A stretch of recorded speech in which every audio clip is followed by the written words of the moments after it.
தமிழ் கடவுள் என்று சொன்னால் நம்மை பொறுத்தவரைக்கும் முத்தமிழர் கலைஞரை தவிர நாம் வேறு யாரையும் சிந்தித்து பார்ப்பதில்லை.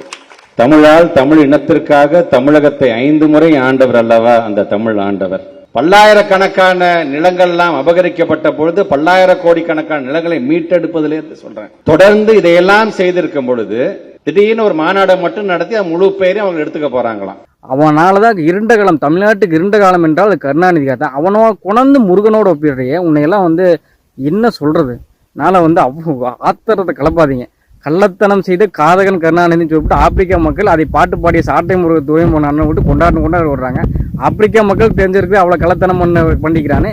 இங்கே இருக்கிற உங்களை மாதிரி தெரிய மாட்டேங்குது. இல்லை, எந்த செருப்பு பிய்ய அடித்தா கூட ஆத்திரம் தீராது. முருகன் அப்படிங்கிற எங்களோட இறை, எங்களோட மரபுல எத்தனை ஆண்டு காலமாக இருந்துட்டு இருக்கிறாரு.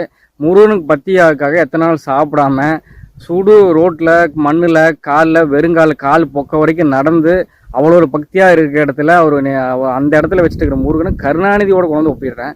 கருணாநிதி தான் தமிழ்நாட்டையும் தமிழ் மண்ணையும் தொலைச்சி முடிச்சு கட்டுனது.